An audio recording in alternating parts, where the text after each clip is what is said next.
रात की खामोशी छोटे से रेगिस्तानी गांव पर छाई हुई थी। कच्चे मकान सितारों भरी रात के नीचे खामोश खड़े थे। उनके साए नीम और खजूर के दरख्तों के दरमियान फैलते जा रहे थे। कुछ दरवाजों पर मिट्टी के दिए मध्यम रोशनी दे रहे थे, मगर ज्यादातर गांव नींद में डूबा हुआ था। आहिस्ता आहिस्ता अंधेरा कम होने लगा। मशरिकी उफुक पर हल्की सी सुर्खी और सुनहरी झलक नमूदार थी। परिंदों की चहचहाट ने सन्नाटे को तोड़ा और ठंडी हवा ने एक नए दिन की नवीद दी। यूं लगता था जैसे गांव जागने के लिए सूरज का इंतजार कर रहा हो। सूरज की पहली किरणें जैसे ही रेत के टीलों के ऊपर आईं, तो पूरे गांव को सुनहरी रोशनी में नहला दिया। मिट्टी के रास्ते जगमगाने लगे, कच्चे मकानात जिंदगी से भरने लगे, दरवाजे खुलने लगे और गांव वालों की आवाजें गलियों में गूंजने लगी। ये एक नई सुबह का आगाज था। रहमतुल्लाह, जो दरमियानी उम्र का किसान था, अपने कच्चे मकान से बाहर निकला। भूरा कुर्ता और सफेद पगड़ी पहने उसने कंधे पर लकड़ी का हल रखा। उसका 12 साला बेटा नासिर भी साथ था, जो अपनी छोटी सी लकड़ी की डंडी और सुर्ख रुमाल पहने बड़े शौक से बाप के साथ चल रहा था। दोनों खेतों की तरफ रवाना हुए, जहां सुबह की ओस अब भी सब्ज पौधों पर जगमगा रही थी। अब्बा जी, हम हर सुबह इतनी जल्दी क्यों निकलते हैं? नासिर ने तजस्सुस से पूछा।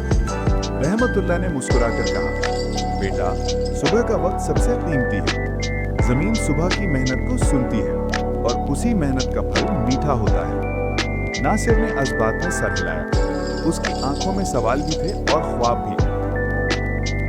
इसी दौरान गांव की तंग गलियों में बच्चे स्कूल जाने के लिए जमा हो रहे थे। उनमें नासिर की बहन आयशा भी थी, जिसने खुशी खुशी अपने नए जूते पहने थे और एक छोटा बस्ता साथ लिया हुआ था।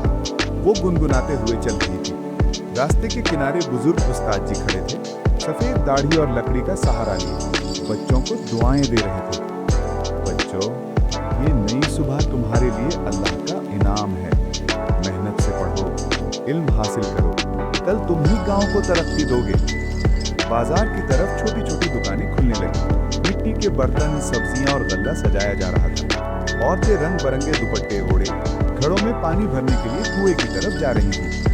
बुजुर्ग गांव के चौपाल में बैठे सूरज की रोशनी को देखकर कहने लगे, ये नई सुबह अल्लाह की रहमत है। जो सुबह को जागकर मेहनत करता है, वही कामयाब होता है।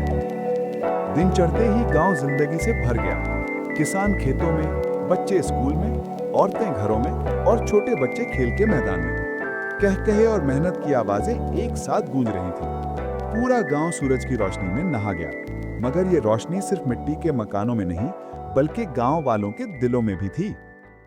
पसे मंजर में एक नरम आवाज उभरी। हर नई सुबह मेहनत और उम्मीद का पैगाम लाती है। जो लोग अज़्म और हौसले के साथ दिन का आगाज करते हैं, उनकी जिंदगी हमेशा रोशनी से भर जाती है।